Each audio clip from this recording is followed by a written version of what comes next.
Alrighty, well, I am sitting here with the Commander-in-Chief here, Matt Bumgarner. Matt, tell us a little bit about the train show, what we're doing here. Well, welcome to the 15th North Carolina Railroad Expo and Exotic Dancer Convention. We have been putting on this show for, as the name implies, for the last 15 years. We bring about 1,500 people a year from across the Southeast who are interested in railroads and exotic dancers. Unfortunately, for 15 years, we haven't seen many exotic dancers. I know, that's what I was paying the admission for. This is the largest fundraiser that the museum has. So we invite all ages to come and participate in the world's greatest hobby. We have everything from model railroads to real railroad collectibles such as locks and lanterns to videos and books and everything in between. Sounds great. Well, it's always a great show this year, and let's have some fun. All right, admission's only $5. Kids under 3 or 12, free parking, and great food is available. And what does the admission go to? All proceeds, 100%, go to the restoration projects of the Southeastern Narrow Gauge and Shortline Museum. Sounds like a plan to me. Thank you, Matt. Thank you. Alrighty, so tell me a little bit about who you guys are and where you're from and what kind of stuff you do. This looks interesting. I'm with the Carolina Southern Division, the local NMRA division that covers these counties around this area. And we are here basically today doing information, showing off a lot of what we do. Merit Badge Universities, where we teach clinics, Boy Scout Merit Badge. We have our time savers for Boy Scouts to try to use. That's one of the requirements for the Railroad Merit Badge. And we're just giving information on how to join an NMRA. I'll give you an application. Yeah, that sounds great. So I see you've got here Railroad Modeling University. That looks like a fun place to go to school. I don't know about that. Tell me what that is. What kind of stuff do you do there? That is basically a Saturday afternoon from like 9 till 4. And it's broken down into 4 class periods. And it's any clinic, can be laying track, wiring, all the way up to how to install decoders and Arduino classes, whatever we have it. That's in January. Okay, that sounds fun. And y'all do rail fanning and stuff, and you have fun. I see you've been to some cool places on there too. Oh yeah, we do a little bit of everything. Yeah, we like to look at all the prototypes, Spencer, wherever, layout tours. If you have a layout, we'll come look at it. Cool. So you go out and help people in the field, pretty much. And this one here, if you can see it, yeah. This is Wade Straight Down over in Brookford. Okay, yeah. And it's up the road. We, our division looks after that, an open house second Saturday of every month. Alrighty. Well, thank you very much for your time. It's like fun. Enjoy your train show. Yeah, you too. Tell us a little bit about who you guys are, what kind of stuff you do. Where are y'all from? We're the Piedmont O-Gaugers, and we are from the Winston area and Hickory. So we cross there, and we also have members in Charlotte. Okay, so you're doing a lot of cool stuff with these O-scale trains, and I just happen to know from just watching you, you've got some interactive stuff. How are you guys controlling all these trains? Well, so we're using DCS by MTH, which is so therefore we can control the train from our smartphone or from a controller. Wow. And we can also, you'll see that we can run 2 trains on one track at the same time, which is because the trains are running digitally. Without them crashing into each other. That's right. They're both being controlled. So I can sneak by here with my cell phone and No, I put a special password on so you can't break in. Good call. Well, that's interesting. That's a great way to make it hands-on and just kind of so everybody can enjoy the hobby. So. Yeah, and we have push buttons on the other side for the kids, for a car wash and a Mel's Diner. Nice. So you travel and do a lot of these train shows and stuff? So this is our traveling layout. So we probably do 2 or 3 train shows a year, and then we also go to churches or other places. Yeah. Cool. Well, that sounds awesome. Thank you for your time, Vince. Sure. Thanks. All right. Have a great day. Alrighty, so I was going through the show, found another one of my favorite selections that you only find at train shows like this, and we've got HO scale, we've got G scale. I love G scale, garden scale. So tell us a little bit about who you are and where you're from and what kind of stuff you doing. I'm Neil Madden with Locomotion Works. We're out of Marshall, North Carolina, which is a little northwest of Asheville, right there on the Tennessee-North Carolina border. And I've been doing this a few years, and the G scale really like those because we don't have to have our glasses to enjoy them. And you got to be pretty strong to carry those engines around. I'll tell you, do you do a lot of different train shows and stuff? You travel a lot with these? Yes, mostly do the train shows. I've got a small store, but I get to display more whenever I'm opened up like this. We've got quite a large storage of the engines and everything, and not that many people come to Marshall looking for trains, so we deal a lot on the shows and the internet both. Well, over at Marshall, do you guys have any live steam G-scale over there? Not at this time. My track itself is large enough to run some live steam on, but I personally don't have it there. Our shop's right next to the Norfolk Southern line that runs from Asheville out to Knoxville. So yeah, there's all kinds of good train stuff out in Marshall. So you can go in and buy your trains and watch your trains at the same time. I'm glad you didn't bring any live steam this morning, because that stuff is expensive, and I've already run myself out of enough money as it is. So, this is great. Hope you guys will come back, and thank you for your time. Thank you. I'm enjoying the show. Good.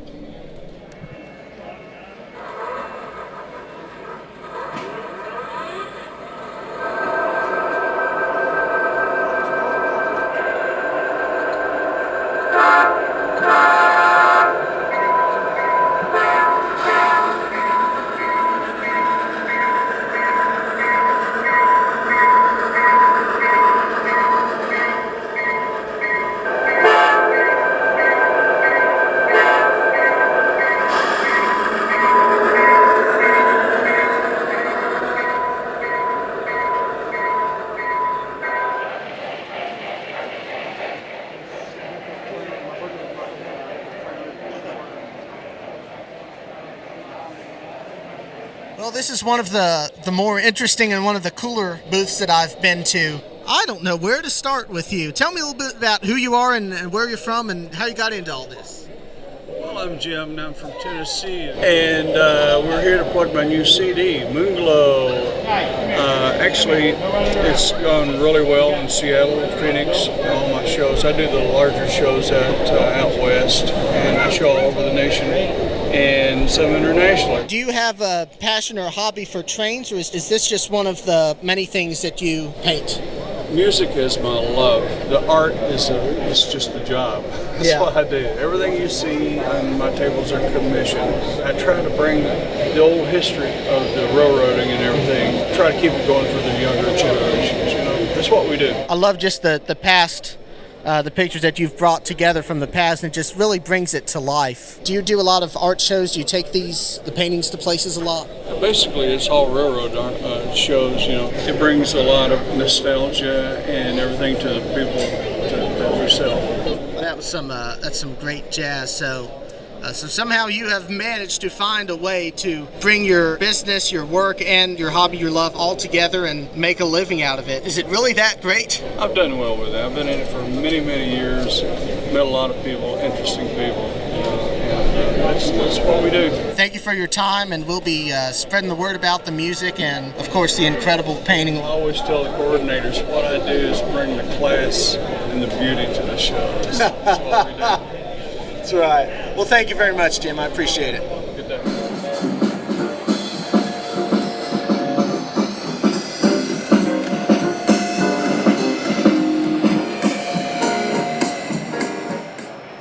Well, I'm standing here with my good friend Tim Carroll. It's a little bit of everything. Tell us a little bit about what you got here. Well, I have a nice selection of switch locks, hardware, quite a bit of china and silver. And then on that end, I got books and little items. It's done pretty well so far. Where do you find all this stuff? Where do you get all this stuff? Collecting for 40 years. Tell us a little bit about the other project you're doing.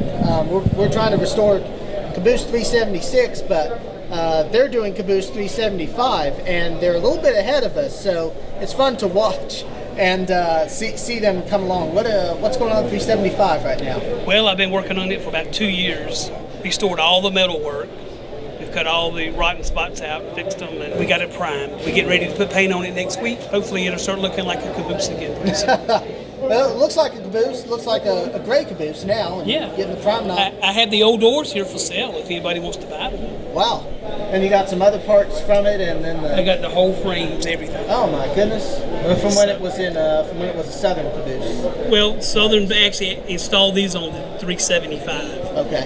And and we want to put it back original. It's having wooden doors made to put back on it. Okay, cool. Well, hope I'll keep us in the loop with all that, and I'm sure you'll keep selling this stuff like crazy. So Yeah. Thank you for your time as always. Welcome. Thank you.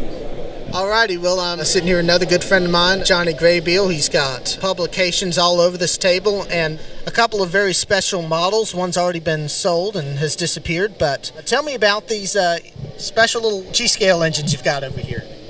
Well, these are engines now. Bachmann Trains brought out the original big hauler in 1989, and they are based, they're very closely based on number 12 at Tweetsie Railroad. So for ET and WNC fans, this was our first opportunity to model the train. And over the years, Bachmann improved them. They added the Walshertz valve gear to it and made it a little more accurate. I personally, of course, researching my book on the 10-wheelers, had all these little detail differences that didn't quite match what Bachmann had done. Mm-hmm. So I put a back cab wall in it to make it like number 12's very tight, warm cab. Yes. The front of number 12 for decades had a boiler tube pilot. Mm-hmm. Instead of a regular cow catcher, had a cow catcher made out of flue tubes. Mm-hmm. So I had sat down with round evergreen styrene tubes and glued together a boiler tube pilot. So it wouldn't really work with a cow right now, but did some custom painting. Had the ET and WNC Historical Society had decals made at one point, and I had some special stuff done to do other lettering schemes. Mm-hmm. And so those are really one-of-a-kind engines, and I probably had them 20 years. Okay. But I'm just not going to have an outdoor railroad, so I was going to let some lucky show attendee go home with a mantelpiece display. So we're really special that these are going here today at the Hickory Show. It's a once-in-a-lifetime buys, and that's what you find here at these shows. My number 9 is on display down at the Southeastern Narrow Gauge and Shortline Museum. It is, and it's right next to number 9's whistle, actually. It's a great display, so more reason to come see the museum, but yeah, Johnny donated that. Tell me a little bit about all these publications you've got out here. Okay, well, I started writing books, came out with my first Along the ET and WNC book in January 2001, and wrote 7 books on the railroad, and the Society had a wonderful publication done for many years by John Waite, and after 20 years of him doing a publication, he wanted to actually build his own model railroad, so I started doing a magazine for the Society. I've done 8 years, going into 9 now, on a magazine called Every Time with No Complaint. We've covered everything from their trailer-on flat car operations to the latest issue was about riding a trip on the railroad, partying like it's 1999, because I did it in July of 99. 1999. And it was the present then, but now it's the past. Yeah. And the railroad's gone now, so you can hike it as a trail and bike it, but you can't ride the rails there anymore. This is great. It's the only place you can find these publications that have this kind of in-depth information. So whenever you go to a show and Johnny's there, got to check it out, because this stuff will be there, and it's very hard to find. So thank you for your time, Johnny. Appreciate it. Thank you. Alrighty, well, now I get to interview myself for a change. Right here we've got a lot of t-shirts and coffee mugs, koozies, different things that say Newton Depot 1924 on them. Those are from us. Those are from us at the Southeastern Narrow Gauge and Shortline Museum. We are promoting our beautiful Newton Depot, and hopefully we'll be doing memberships here soon for a little while so people can truly be friends and help out with the Newton Depot and all we do here. These are also for sale at our gift shop at the museum and our Model Railroad Center in Newton. So if you didn't get these today, there are plenty. There will be plenty more in the future. We hope you'll invest in some of these. Another cool thing we've got out here this morning, we've got a lot of different albums, CDs, and rocks, actually. From my good friend Hobo Bill, Bill Morris, who's a fine musician, as well as Jim we talked to earlier. Tell us a little bit about the music here, Bill, and what you're doing these days with music. Well, we're not doing a lot with music right now, except we've got some albums, but those are our train albums out there, all train music, vocals, and The one on the bottom rhythm of the rails is all instrumental that we made years ago for people that like to play with model trains. When you're playing with your model trains, you might want to play that album because it's all railroad song, all instrumentals. The rocks there, Kristen, the other part of the act, she paints those rocks, and some of them have railroad emblems on them, and some of them have hobo signs on them. And I'll show you one here if you got just a second. All these symbols mean something. Back in the 20s, during the Depression, when there were a lot of hobos, they'd put these signs in front of somebody's house. And if you saw that sign, then on the back of it says "Man with a Gun." So all these signs have what they are written on the back of the rock. Well, if you see Hobo Bill and Kristen at an event, you better go see them because it's going to be the best in old-time traditional railroad music, bluegrass, you name it. It's going to be great. Look out for these CDs on sale in our gift shop as well. So whether you're a kid or a kid at the age of 5 or 6, or whether you're a kid at the age of 96, it's great. So I'm going to move on here, and thank you for your time, Bill, and all that you do. Yeah, thank you.